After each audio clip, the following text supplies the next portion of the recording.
The first sign of trouble wasn't the blood. In the Arizona Territory, blood was as common as dust and cactus. No, the first sign was the silence, the kind of heavy, unnatural quiet that falls after a storm, when the wind holds its breath and the world waits for the next calamity. For Josiah Stone, a man who knew the language of the wilderness better than the tongue of his own kind, that silence screamed louder than any gunshot.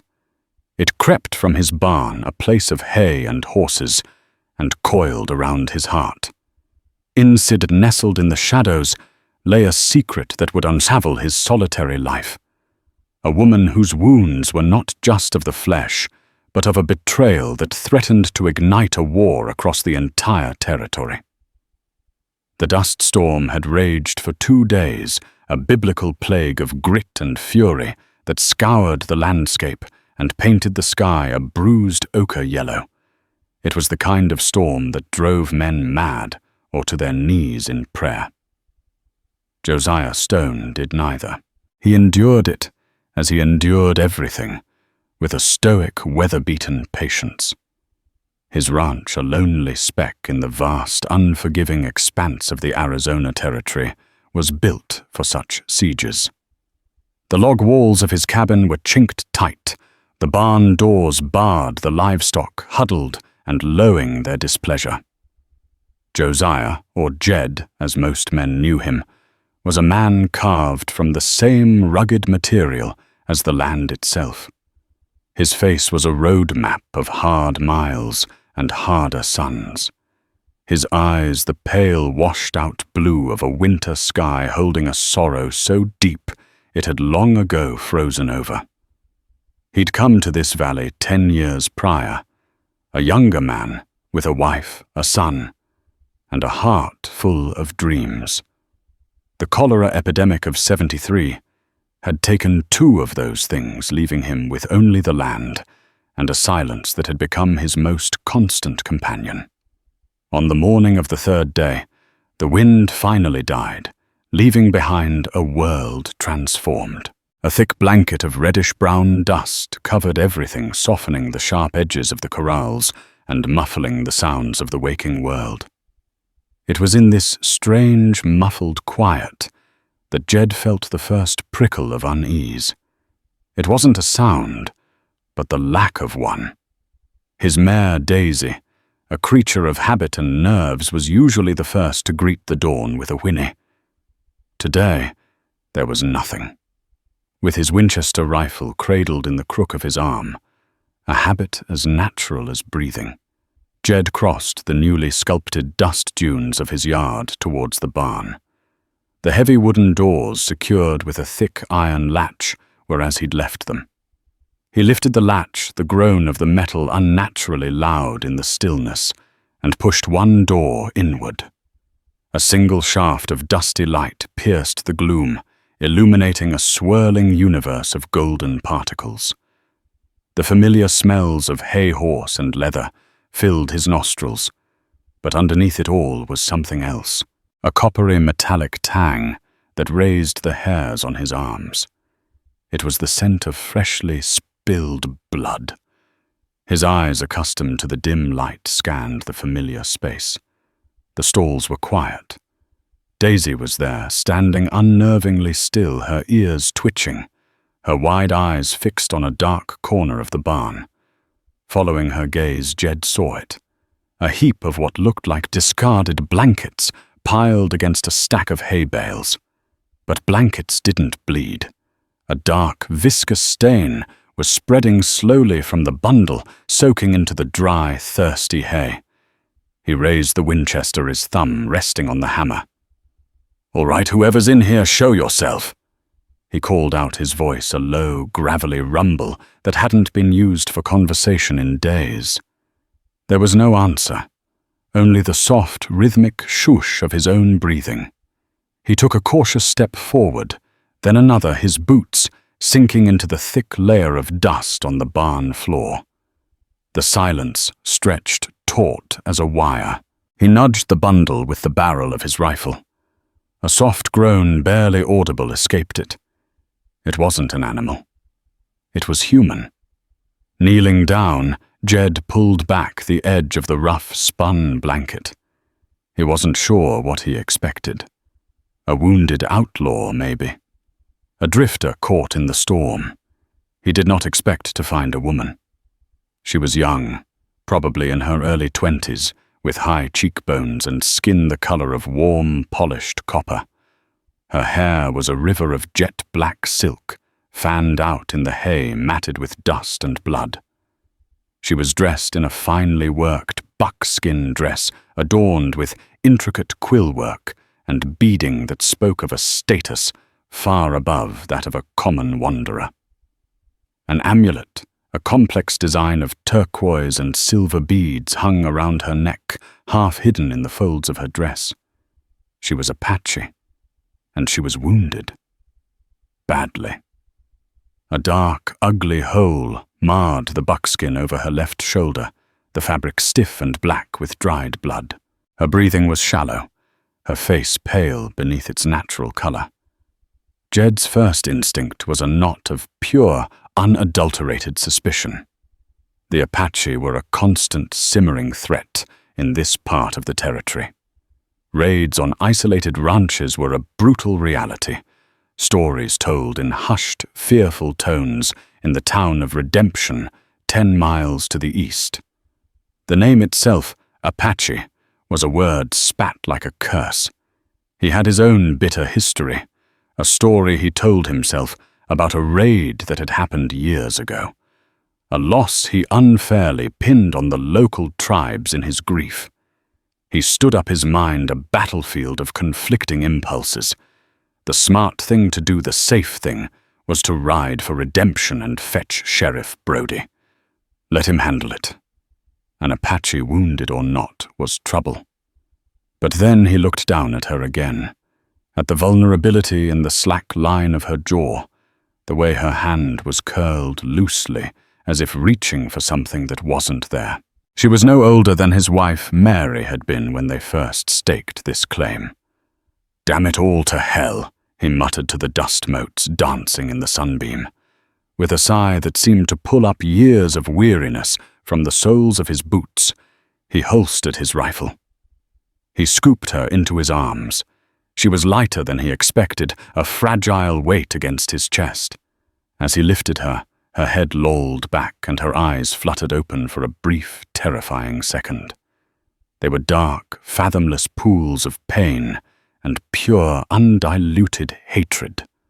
A low, guttural sound, a word in a language he didn't understand, escaped her lips before she lapsed back into unconsciousness. He carried her out of the barn and into the blinding light of the new day, a bitter gift from a merciless storm. The silence of his life had been broken, and he had a sinking feeling that the peace he had so carefully, so painfully constructed was about to be shattered for good. He laid her on his own bed, the one Mary had died in the irony, a bitter pill in his throat. For a man who hadn't touched another human being in years, the intimacy of the act was jarring. He cut away the sleeve of the buckskin dress with his hunting knife, the blade slicing through the soft, expertly tanned hide. The wound was a mess, a gunshot clean through. It had bled a lot, but the bullet seemed to have passed through the fleshy part of her shoulder, missing bone. Still, infection was the real killer out here. He worked with a grim, practiced efficiency, his hands usually occupied with the rough tasks of ranching, surprisingly gentle. He cleaned the wound with whiskey, the only antiseptic he had, ignoring the way her body arched in a silent scream of agony. He packed it with a clean rag and bound it tightly with strips torn from one of Mary's old linen sheets. Throughout the ordeal, she drifted in and out of consciousness. In her lucid moments, her eyes burned with a defiant fire. She watched his every move, a cornered animal ready to bite the hand that fed. She spoke only once, a single sharp word in her native tongue, as he poured the whiskey into the raw flesh. He didn't need a translator to understand the curse. For 2 days, a fever raged. Jed sat by her bedside, a silent, solitary guardian. He spooned water between her cracked lips and replaced the cool, damp cloths on her forehead. He found himself talking to her, his voice rusty from disuse. He told her about the ranch, about the stubbornness of the soil, about the way the light hit the canyons at sunset. He spoke of trivial things, filling the heavy silence of the cabin, a silence that felt different now, charged with the presence of another living, breathing soul. He never spoke of Mary or his son Thomas. That was a silence too deep to ever be filled. On the third day, her fever broke. She awoke with a gasp, her eyes clear for the first time. She shot up in the bed, her hand instinctively going to the empty space on her hip where a knife should have been. Her gaze darted around the small, rustic cabin, taking in the stone fireplace, the simple wooden furniture, the man sitting in a chair by the fire, sharpening a knife. "Where?" She began, her voice a dry rasp. Her English was heavily accented, but clear. Jed stopped his work, setting the knife and whetstone on the hearth. He turned to face her. "My ranch," he said simply. "You were in my barn, wounded." Her eyes narrowed with suspicion. "You are American. That's what they call us." Jed replied, his tone neutral. He wasn't used to being categorized. Out here, he was just a man, trying to survive. She tried to push herself off the bed, but a sharp intake of breath and a wince of pain from her shoulder stopped her. She sank back against the pillows, a flicker of frustration crossing her features.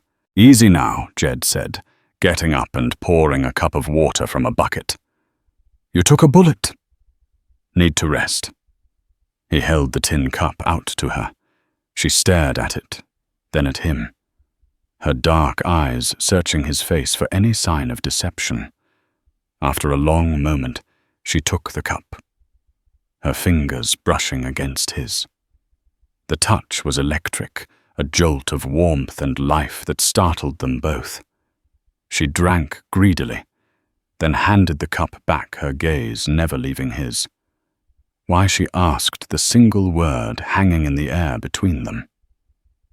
Jed shrugged, turning back to the fireplace. "Looked like you needed it." It was the simplest truth, and yet the most complicated reason he could have given. He didn't understand it himself. This went against every instinct for self-preservation he had honed over the last decade. Their fragile truce was shattered later that afternoon by the sound of approaching hoofbeats. Jed's head snapped up. Visitors were rare and rarely a cause for celebration. He peered through the single glass-paned window of the cabin. A lone rider was making his way up the track towards the house.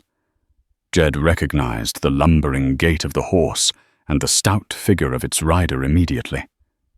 Sheriff Brody. A cold knot of dread formed in Jed's stomach. He turned to the woman in the bed. Her eyes were wide with alarm. She had heard it too. "Get down." Under the bed. Now he commanded in a harsh whisper. There was no time to question his own motives, no time to wonder why he was suddenly protecting an Apache fugitive from the law.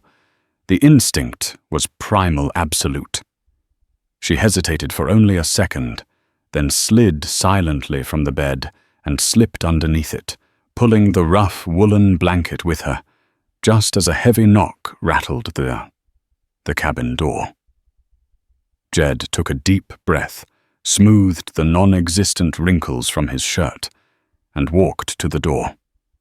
He opened it to the florid mustached face of Sheriff Samuel Brody.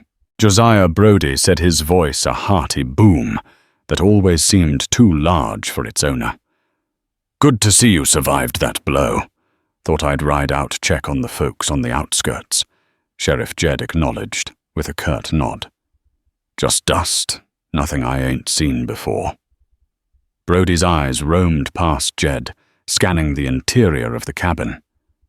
Brody had a knack for seeing things people didn't want seen. Everything all right out here? Heard some troubling news from the boys down at Fort Lowell. Seems a Chiricahua war party jumped a supply wagon over near Sulphur Springs. Happened just before the storm hit. Jed's face remained a stony mask. He felt the weight of the woman's presence under the bed, a secret as heavy as a corpse. Things are quiet here, he lied. The word felt foreign on his tongue. Good. Good, Brody said.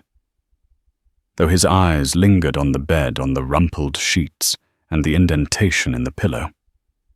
He noticed the strips of torn linen on the bedside table. Spring cleaning Jed mending a tear in a grain sack. Jed said the lie coming easier this time. Brody grunted, seemingly satisfied. He turned to leave, then paused on the threshold. These Chiricahua are getting bold. Word is they're riled up about something internal. Some kind of power struggle. Makes them unpredictable. You keep your eyes peeled and that Winchester handy you hear. A lone man is a tempting target. I always do, Jed said. The statement had never been truer. The sheriff mounted his horse, gave a final wave, and rode away. His form slowly disappearing into the vast, sun-drenched landscape. Jed watched him go, his knuckles white as he gripped the doorframe. He waited until Brody was a mere speck in the distance before closing the door and slumping against it with a heavy sigh. A rustle from under the bed told him he was no longer alone in his deception. The woman emerged slowly, dust clinging to her dark hair. She stood up, her gaze fixed on the door through which the sheriff had departed. "He is the law?" she asked quietly. In a manner of speaking, Jed answered wearily. She turned her fiery gaze on him. The fear was gone, replaced by an intensity that unnerved him. "They are not Chiricahua," she said, her voice low and fierce. Jed frowned. "The raiders," Brody said. "He lies. Or he does not know." She interrupted. "The ones who raided the wagon, they are not my people. But the ones who hunt me, they are." She touched the amulet at her neck, her fingers tracing the intricate beadwork. "There has been a great betrayal," she said, her English faltering slightly under the weight of her emotion. "A brother's blood cries out from the ground." Her eyes locked with his, and in their depths Jed saw not the fury of a warrior, but the profound grief of a fugitive. "And they will not stop until they have mine." The days that followed settled into a strange, tense rhythm. The woman who told Jed to call her Anawa, meaning she who is brave, in her tongue, healed with a speed that astonished him. Her youth and a constitution forged in the harshness of the wilderness worked a swift magic. The fire of the fever was replaced by the fire of a skewed, restless energy. She moved about the small cabin like a phantom, her steps silent, her presence a constant unnerving hum of life in the quiet solitude Jed had cultivated for so long. He watched her, intrigued despite himself. He saw the way she studied the land through his small window, her eyes not just seeing the mesas and the scrub, but reading them, deciphering the subtle language of shifted stones and startled birds. She was a part of this wild country, in a way he, for all his years here, would never be. Trust did not come easily, but in small incremental steps. It began with shared tasks. He'd be splitting firewood, and she would appear at his side, gathering the split logs and stacking them with an practiced efficiency. She watched him cook his bland fare of beans and salted pork, and one evening she gestured for the sack of cornmeal. Using a flat stone she'd found by the creek and heated by the fire, she made small, thin cakes infused with some wild herbs she had gathered from the sparse vegetation around the cabin. They were delicious. It was the first time in years that food had been more than mere sustenance for Jed. During one of these quiet evenings, lit only by the flickering glow of the hearth, she finally began to unravel the tapestry of her story. It came not in a rush, but in fragments, spoken in her careful accented English, as if each word was a precious, dangerous thing. Her name, she revealed, was not truly Anawa. That was a name she had given herself for the wilderness. She was Nadia, and she was the daughter of the great Chiricahua Apache chief Cochise. Jed nearly dropped the knife he was mending. The name Cochise was a legend, a name that commanded both respect and fear across the entire territory. He was a leader who had waged a brilliant, bitter war against the encroaching Americans and Mexicans for over a decade before finally agreeing to a fragile peace. To have his daughter wounded and hiding in his cabin was a reality so far beyond the realm of possibility that Jed struggled to comprehend it. Nadia spoke of a life he could barely imagine, a world of deep tradition, of complex alliances and ancient ceremonies within the stronghold of the Dragoon Mountains. She was not just a chief's daughter. She was a political pawn, a symbol of her people's future. Her father, his health failing, had arranged a marriage for her. She was to be wed to a prominent warrior from a closely allied clan, a man she referred to only as Taza. The union was meant to solidify the Chiricahua bands, to create a unified front against the ever-present threat of the white man and the Mexican soldiers. It was a good match, she said, her voice devoid of emotion, as she stared into the flames. Taza is a strong warrior. He would have been a suitable husband. But her heart, she confessed, had not been part of the bargain. It belonged to another, a young warrior named Geronimo. This was not the famous war leader, but a younger man of the same name, known for his skill with horses and a gentle spirit that belied his strength. Their love was a secret, a stolen thing, blooming in the hidden canyons and moonlit nights away from the watchful eyes of the camp. The betrayal she had spoken of was not from an enemy, but from within her own family. Her half-brother, also named Taza, a common name, she explained, but a source of constant rivalry, was a man consumed by ambition.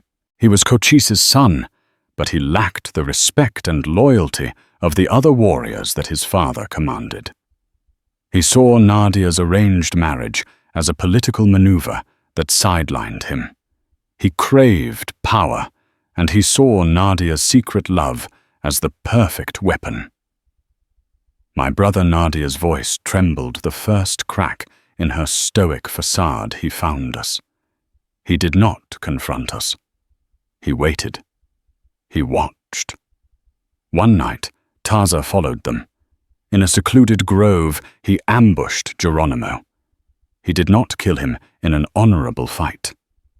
He murdered him from the shadows and took a piece of cloth from a rival clan, a clan known for their dissent against Cochise's rule, and left it with the body. He then dragged the hysterical, grief-stricken Nadia back to their camp, claiming to have rescued her from the assassins. The ruse worked perfectly. Taza's fabricated story, supported by the planted evidence, sent a shockwave of outrage through the tribe. He called for immediate vengeance against the rival clan, positioning himself as the strong leader needed to avenge the insult and protect Cochise's family. It was a brilliant, bloody coup. The tribal war she had mentioned was not with the whites, but between the Apache themselves, a civil war engineered by her own brother, so he could seize control. I knew the truth. Nadia whispered, her hand instinctively clutching the turquoise amulet at her neck, a gift from Geronimo. When I tried to speak to tell my father what I saw, my brother called me a traitor. He said my grief had made me mad. He said I was shaming our family, trying to protect the men who had murdered my love. Wounded in the ensuing chaos by one of her brother's loyal warriors, as she tried to flee, she was branded a Lara and an outcast. Taza, now solidifying his grip on power as his father lay ill, declared her an enemy of the people. He offered a bounty for her return alive. He knew that killing her would make her a martyr. Bringing her back in shame would cement his authority. This bounty had attracted the worst kind of men. Men like the one who arrived in the town of Redemption 2 days later. His name was Elias Vance. He rode into town not on a dusty cow pony, but on a magnificent black stallion with the bearing of a war horse. Vance himself was a study in contrasts. He was handsome, with a charming smile, neatly trimmed beard, and eyes the color of pale whiskey. He dressed not like a scruffy bounty hunter, but in a tailored leather vest and clean twill trousers. But beneath the polished veneer was a chilling stillness, the predatory calm of a patient wolf. He had a reputation that preceded him, a name spoken with a mixture of awe and fear, from the saloons of Prescott to the brothels of Tucson. He was a tracker of men, and his specialty, his dark art, was hunting Apache. Vance didn't storm into the sheriff's office demanding information. He moved with a subtle grace. He bought a drink at the saloon, his ears open, listening to the gossip. He paid the stable boy a silver dollar to talk about any strangers who had passed through before the storm. He learned of the raid on the supply wagon, and he heard the whispers about Sheriff Brody's ride out to the remote Stone Ranch. It was the stable boy who mentioned something that piqued Vance's interest. The boy had seen the wounded Apache woman. He'd been hiding in the loft when Josiah carried her from the barn. He hadn't told the sheriff, scared of getting involved, but a silver dollar from a man like Vance loosened his tongue. He described her fine dress, her bearing, the way Stone had hidden her away. Vance's charming smile widened, but it didn't reach his cold eyes. This was no ordinary runaway. An ordinary squaw wouldn't inspire a reclusive rancher to risk his neck. An ordinary squaw wouldn't be wearing clothes worthy of a chief's daughter. Meanwhile, back at the ranch, Jed was growing increasingly agitated. The knowledge of Nadia's identity had transformed his situation from merely dangerous to potentially catastrophic. He was harboring the daughter of Cochise, a fugitive from her own people, a woman whose capture or death could have repercussions across the entire territory. His concern was not just for himself. He found himself watching Nadia, seeing not just an Apache, but a woman whose world had been stolen from her. He saw her grief in the unguarded moments when she thought he wasn't looking, a profound sadness that echoed his own. He was beginning to feel a fierce protective instinct that he hadn't felt for anyone since the death of his family. The first sign that they were no longer safe came from Nadia. She was outside near the creek when she suddenly froze, her head cocked. She held up a hand for silence, her body going rigid. "What is it?" Jed whispered, moving to her side. "Horses," she said. 3 of them, to the south, moving slowly. Jed listened, but heard nothing but the buzz of insects and the sigh of the wind. He looked at her, a sliver of doubt in his mind. But the certainty in her eyes was absolute. "They are trackers," she stated. "They move with care. Not like cowboys, not like soldiers. They were Taza's warriors." Panic, cold and sharp, lanced through Jed. His ranch was a trap, a single cabin in a wide open valley. There was nowhere to run, nowhere to hide. "We have to leave," Nadia said urgently, her eyes already scanning the ridgelines, planning an escape. "Now! Through the canyons! We can lose them in the rocks!" Jed's mind raced. Leaving meant abandoning everything he had spent the last decade building. His home, his livestock, the last physical connection to the life he had lost. But staying meant certain death for both of them. The choice was no choice at all. He grabbed his Winchester, a box of cartridges, and a canteen. Nadia was already stuffing the last of the corn cakes into a leather pouch. As they slipped out the back of the cabin, keeping low, and using the sparse cover of the creek bed, Jed spared one last look at his home. It looked small and vulnerable under the vast, indifferent sky. They moved north into the labyrinthine network of arroyos and canyons that clawed into the foothills of the Chiricahua Mountains. It was Nadia's world now. She led them with an unerring instinct, choosing paths that were invisible to Jed's untrained eye. They scrambled over rocks, squeezed through narrow passages, and waded through shallow, muddy water to hide their tracks. Twice they heard the warriors. The faint clatter of a dislodged stone, a guttural command carried on the wind. Each time they froze, pressing themselves against the cold stone walls of the canyons, their hearts pounding in unison. The hunters were close, relentless. As dusk began to bleed across the sky, they found temporary shelter in a shallow cave carved into the side of a cliff face. They were exhausted, thirsty, and their nerves were frayed to the breaking point. "They will not give up," Nadia said, her voice barely a whisper in the growing darkness. "My brother chose his best men. We'll rest here for a few hours, then move again under the cover of darkness." Jed decided, his voice tight. He was a rancher, not a fugitive. The constant fear, the adrenaline, it was taking its toll. But as he stared out from the mouth of the cave at the darkening landscape, it wasn't the Apache warriors that worried him the most. It was the thought of Elias Vance. A man like that wouldn't rely on simple tracking. He would be smarter. He would anticipate their moves. Vance wouldn't be following them. He would be waiting for them. And Jed had a terrible feeling that the bounty hunter already knew exactly where they were headed.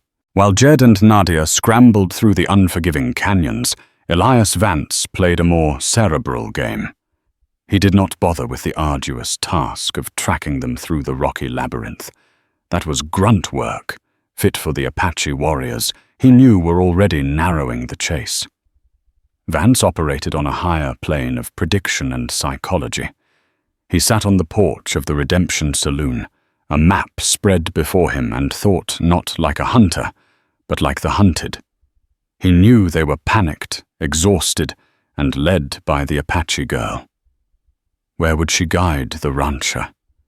She would instinctively seek the familiar, the defensible. The flight into the canyons was a temporary, desperate measure. But as the hours wore on, and the pursuit by her own people became relentless, the isolated ranch, the very place they had fled, would begin to look less like a trap and more like a sanctuary. It had 4 sturdy walls, a roof, and most importantly, a well. It was a calculated risk, but Vance had built his fearsome reputation by anticipating the desperate moves of desperate people. His motivations had also evolved. The moment he learned from the stable boy that the fugitive was a high-born woman, the modest Apache bounty became irrelevant. His sharp mind connected the dots: a chief's daughter, a flight from her own people, a tribal schism. This was a political powder keg, and she was the fuse. Capturing the daughter of the legendary Cochise and delivering her to the U.S. Army was a move that could make a man's career. It was a prize worth fortunes and influence, far more valuable than a pouch of coins from a vengeful brother. With cold precision, Vance gathered his own crew, a handful of lethally efficient gunslingers, whose only loyalty was to the highest bidder, and rode directly for the Stone Ranch. They found it eerily silent, a ghost of a homestead, waiting for its occupants to return. His men melted into the rocky outcrops overlooking the cabin, their rifles commanding every approach, their primary focus on the stone-lined well in the center of the yard. Vance positioned himself with his powerful Sharps rifle, settled in, and began the waiting game. His patience was his most formidable weapon. 2 days later, his prediction bore fruit. Just as the bleak gray of pre-dawn threatened the horizon, 2 figures staggered out of an arroyo. It was Stone and the Apache girl, their movements heavy with exhaustion. They had spent 48 hours doubling back, shaking off Tarza's trackers in a series of grueling feints, and had finally returned to what they thought was their only refuge. Vance watched through his spyglass, a cruel, satisfied smile touching his lips. He let them get close. He let them feel the wave of relief as they saw the cabin still standing. He let Jed push the door open and let Nadia practically collapse onto the bed inside. He allowed them a full, precious second of false hope before giving the signal. The first shot was a declaration of ownership. The high-velocity round slammed into the door frame an inch from Jed's head, showering him with wood splinters. He reacted on pure instinct, slamming the door and dropping the heavy crossbar into place. A second shot obliterated the cabin's single glass window, spraying the far wall with a glittering spray of destruction. "Get down!" Jed yelled, pulling Nadia from the bed and onto the rough-hewn floorboards. The crushing reality of their situation descended upon them. They hadn't found sanctuary. They had walked directly into the executioner's chamber. "Who is it?" Nadia gasped, clutching her healing shoulder. Jed peered through a narrow chink between the logs. He saw the glint of rifle barrels from the rocks, and he saw one man standing apart, brazenly confident. The man from Redemption, the bounty hunter. Jed said his voice, a low, grim note of finality. A voice amplified by the morning stillness rolled across the yard. It was calm, almost pleasant, which made it all the more terrifying. Josiah Stone. My name is Elias Vance. A word of advice, do not try for the well. I have men with very good aim. I have all the time in the world, but your supply of water is rather limited. Send out the girl and you may live. The choice is yours. The siege began. The first day was a torment of the nerves. Irregular gunshots served as constant reminders of their confinement, each crack of a rifle a punctuation mark in their death sentence. The second day, thirst became their primary enemy. The water in their canteen ran out, and a desperate, agonizing dryness began to set in. Their throats felt lined with sand. Their lips cracked, and every swallow was a painful effort. It was in this crucible of shared fear that the last barriers between them dissolved. No longer white man and Apache rancher and fugitive, they were simply 2 souls trapped in a wooden box, fighting for their next breath. Necessity made them a team. He had a lifetime of grim resolve. She had a lifetime of survival knowledge. She showed him how to place a small, clean pebble in his mouth to stimulate saliva, a small trick to ward off the maddening sensation of a dry throat. He in turn unearthed an old Colt peacemaker from a chest, a relic of his wife Mary. You need to know how to use this. He rasped, his own voice foreign to him. He showed her how to load the cylinder, to cock the hammer, to aim down the long barrel. Her hands were surprisingly steady as she took the heavy weapon. I have fought before, she said, her dark eyes holding his. "But not with a weapon such as this." "There's no difference when it comes to staying alive," Jed replied. As the third day dawned, their world had shrunk to the 4 walls of the cabin and the agonizing reality of their thirst. Vance, sensing their despair, shifted his tactics from physical intimidation to psychological torture. His voice became their constant companion, a venomous whisper carrying on the wind. "Stone, I know who you have in there, the great Cochise's daughter. You think you're some kind of hero protecting her.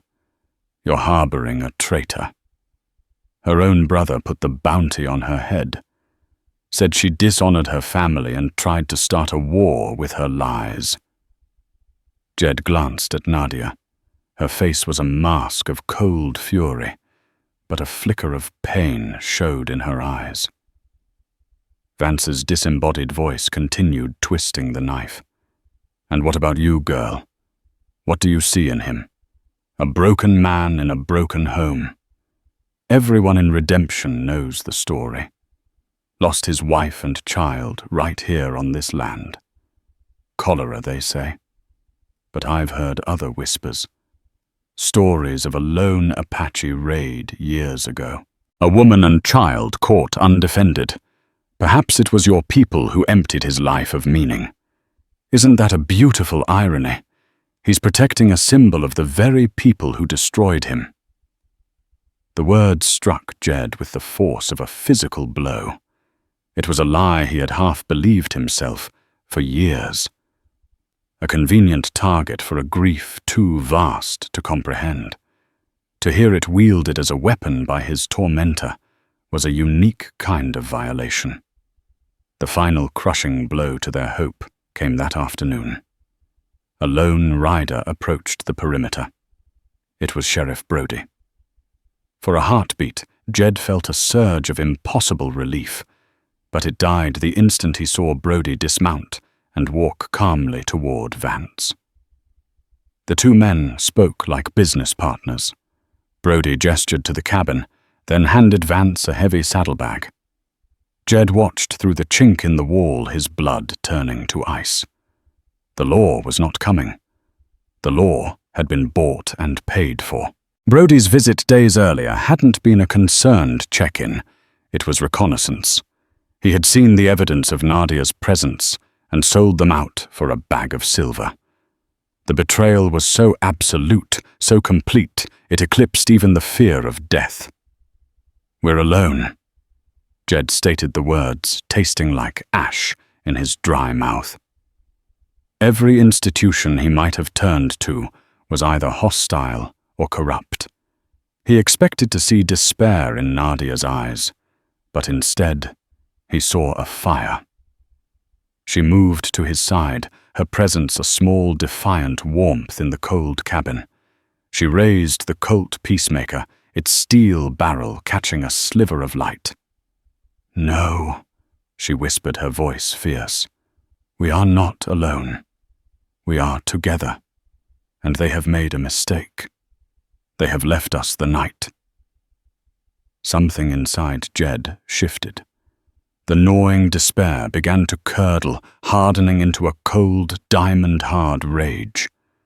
Vance and Brody thought they had broken them, that they could slowly drain them of life and hope. But their siege, their taunts, their treachery, it had all backfired. It had stripped away everything but the core of who they were and forged their separate desperations into a single, unbreakable resolve. They would not die of thirst in this cabin. They would not be footnotes in Elias Vance's biography. They were going to fight back. The spider was about to leave its web. The suffocating darkness of the cabin was their ally. Hope arrived not as a cavalry charge, but as a whispered strategy from Nadia, her voice a thread of steel in the gloom. "We cannot think like the hunted deer," she murmured. "We must think like the spider." The plan she wove was one of audacious misdirection, relying on Jed's dwindling resources and their enemies' focused greed. Jed unearthed the last relics of his effort to tame this land, a few sticks of dynamite from a dusty box beneath the floorboards. With the stealth of a predator, he slipped from a loosened board in the back wall, the cool night air a shocking caress against his skin. He moved in a wide, silent arc around the besieged ranch. Every shadow a potential enemy. Every rustle of the wind a prelude to a gunshot. He planted the charge near the rocky outcrop where Elias Vance commanded his men, a calculated blow against the head of the serpent. After setting a long fuse, he slipped back into the cabin, his heart a frantic drum against his ribs. Inside, they waited for the precise moment. Jed lit a lantern and hurled it through the shattered window, a small offering of light and sound. As expected, it drew a nervous volley of shots from Vance's men. In that instant of distraction, Nadia fired the Colt Peacemaker into the air, pulling all eyes and ears toward the front of the cabin. It was the signal. Jed touched a match to the dynamite's fuse, and it sputtered to life, a fiery serpent disappearing into the night. Now. He breathed, and they scrambled out the back. They ran, fueled by adrenaline, their feet pounding the dusty earth. They were 100 yards away when the night exploded. A deafening roar tore through the valley, and the ground bucked beneath them. The outcrop where Vance had stood moments before erupted in a fountain of rock and fire, sending a shockwave that knocked them from their feet. Cries of pain and confusion echoed from the bounty hunters' camp. Their perfect siege had been violently decapitated. Jed and Nadia didn't look back. They scrambled to their feet and vanished into the labyrinth of canyons, the sounds of chaos their parting victory song. Their flight was no longer aimless. Nadia now set the course not away from her people, but toward their very heart. "My brother's lie is a shadow," she explained as they paused, gasping for air, in a hidden ravine. "It cannot survive the light of truth. We must find Mangus.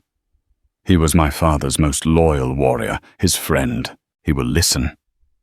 It was a desperate pilgrimage.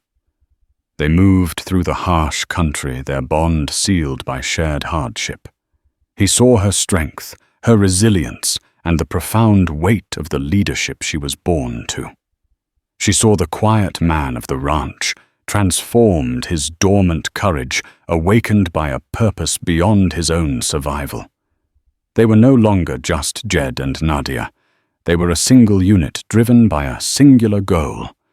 But they were not the only ones moving through the mountains. An enraged Elias Vance, his face scarred by the explosion and his pride shredded, picked up their trail with the unnerving skill of a bloodhound. With him was a terrified Sheriff Brody, his future now tied to the capture of the girl. From the north, Nadia's brother Taza led his own band of warriors, determined to intercept his sister before her words could poison the tribe against him. All three groups, hunter and hunted, were being drawn by an invisible thread to the same destination. A sacred plateau of red rock known as the Place of Speaking. They reached it as the sun bled across the horizon, casting long, dramatic shadows. They were exhausted and cornered. From their vantage point, they could see the dust trails of their pursuers, closing in from two directions. Taza and his warriors were first swarming up the rocks, their faces grim. "Sister!" Taza sneered, his voice dripping with contempt. "Your games are over. Did you truly believe this white man could save you from your dishonor? I came to save our people from yours, brother." Nadia retorted, her voice echoing across the stone. She stood not as a fugitive, but as the daughter of Cochise, her posture regal. Taza lunged, but Jed blocked him the barrel of his Winchester, pressing into the warrior's chest. Tarza's men drew their bows in unison. The tension stretched to a breaking point. At that moment, a new party of warriors appeared on the ridge, materializing from the rocks, as if born from the mountain itself. They were led by a grizzled Apache with eyes that held the wisdom of ages. Nadia's breath caught in her throat. Mangas. Tarza paled. This does not concern you, Mangas. It is the business of my family. It became the business of the tribe when you lied to the council and murdered Geronimo to fuel your ambition. Mangas's voice boomed, silencing all other sound. An elder at his side stepped forward, his gaze fixed on Tarza. I saw your eyes the night you claimed to have saved her, the old man declared. There was no grief for the boy you claimed was your friend. There was only triumph, and the arrow that wounded your sister was fletched in the style of your personal guard. The accusation, clear and direct, shattered Tarza's authority. His warriors looked from him to Mangas, their loyalty fracturing. Ensnared in his own web of lies, Tarza snapped. She is the traitor, he screamed. His face contorted with rage. I did what I had to do for the honor of my father's name, a name that is rightfully mine. The confession born of pure arrogance sealed his fate. But before Apache justice could be delivered, a rifle shot cracked the air, and the plateau erupted into chaos. Elias Vance, Sheriff Brody and their posse had arrived, opening fire on the assembled Apache. The world devolved into a maelstrom of bullets, arrows, and blood. Jed shoved Nadia behind a boulder and laid down, covering fire with his Winchester. In the swirling chaos, Nadia saw her brother, his face a mask of madness, charging toward her with a knife. He never reached her. 2 arrows fired by Mangas's warriors struck him squarely in the chest. He collapsed in the red dust, his reign of lies ended by the very people he sought to rule.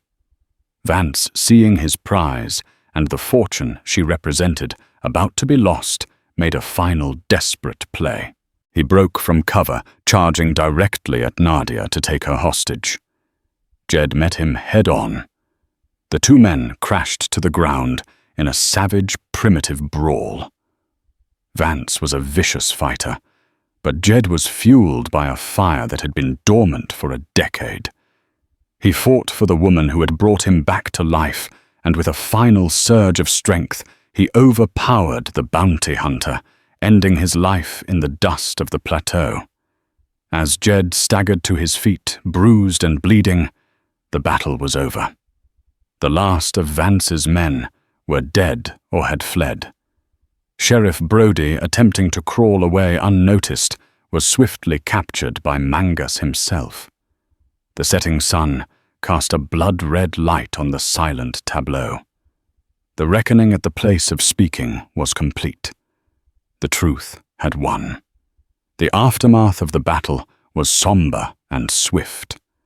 The bodies of the dead from all factions were treated with the respect the Apache gave to fallen warriors. Tarza's betrayal had sown chaos. But with his death and the truth revealed, the threat of a full-blown tribal war receded, replaced by the difficult task of mending the wounds he had opened. Nadia, vindicated and now bearing the heavy mantle of her father's legacy, was looked to for guidance. She addressed the assembled warriors, her voice clear and strong, speaking not of vengeance, but of restoring the balance her brother had shattered. Jed stood to the side, a silent observer of this world he had been violently thrust into. He watched as Nadia moved among her people, her grief for her lost love and her treacherous brother now tempered by a profound sense of duty. He saw the leader she was destined to become. Mangas approached him, his stern face softened by a look of respect. "You fought with the heart of a mountain lion, Stone," the old warrior said. "The Chiricahua are in your debt." He gestured to the captive, now bound and gagged Sheriff Brody. "We will deliver this one to your soldiers at Fort Lowell. Justice will be served in the white man's way." Later, as the moon rose over the plateau, Nadia came to Jed. The silence between them was filled with everything they had endured together. "I must stay," she said, her voice soft. "My father is unwell. My people. They need me to help guide them back to the path of peace." Jed nodded, a familiar ache settling in his chest. He had known this moment was coming. Their worlds, which had collided so violently, were never meant to merge. "I know," he said, his voice hoarse. "Your place is here. And you will return to your ranch?" she asked. "It's my home," he replied. "The only one I have. It is not empty anymore," she said, her dark eyes meeting his. In their depths he saw a reflection of his own feelings, a deep, unspoken gratitude and an affection that transcended the boundaries of their cultures. "You are no longer the same man who found me in his barn." She was right. The hollowed-out man who had existed in a world of silence and memory was gone. In his place was a man who had fought, who had protected, who had felt something again. He had found a reason to live, even if that reason was now leaving. She reached out and took his rough, calloused hand in hers. "I will not forget you, Josiah Stone. Nor are you, Nadia." He said the name, feeling sacred on his lips. Their farewell was not one of tears or grand pronouncements. It was a quiet, shared moment of understanding, a silent acknowledgement of the bond they had forged in fire and blood. He mounted the horse Mangus had given him and rode away without looking back, knowing that if he did, he might not have the strength to leave. The journey back to his ranch was different. The land no longer felt empty or hostile. It felt like a part of him. When he arrived, the cabin stood as he had left it, scarred but standing. The broken window, the bullet holes in the walls. They were not just signs of a battle, but testament to his survival, his transformation. He spent the following months rebuilding not just his home, but his life. He mended the walls, replaced the window, and worked the land with a renewed purpose. The silence returned, but it was a different kind of silence. It was no longer the oppressive quiet of grief, but the peaceful solitude of a man at home, in his own skin, in his own world. Then one morning, months later, he found it. Sitting on the top step of his porch was a small object intricately carved from a piece of dark wood. It was a horse, no bigger than his thumb, but carved with an exquisite, familiar skill. It was a symbol of the Apache, a messenger, a sign. There was no note, no other trace of who had left it. None was needed. Jed picked up the small wooden horse, its smooth surface warm from the morning sun. He ran his thumb over the delicate carving, and for the first time in more than a decade, a genuine, unburdened smile touched his lips. He looked out over the vast expanse of his land, towards the distant hazy peaks of the Chiricahua Mountains. Their paths had diverged, but their story was not over. It was a memory he would carry not as a weight, but as a treasure. The future was still an unknown country, but Josiah Stone was no longer afraid to face it alone. The story of Josiah Stone and Nadia is a testament to the fact that even in the harshest of landscapes, amidst the deepest of hatreds, the human heart can find a reason to hope. It's a reminder that true courage isn't just about facing down an enemy with a gun, but about opening a door to a stranger, about challenging your own prejudices, and about finding the strength to fight for someone else's future. Their journey through betrayal and fire forged an unbreakable bond that saved not only their lives, but averted a war. If their story of resilience and unexpected connection resonated with you, please take a moment to support our channel. Hit that like button to let us know you want more tales from the heart of the Old West. Share this video with someone who appreciates a story with real drama and grit. And most importantly, subscribe and ring that notification bell so you never miss another journey into the past. Thank you for listening.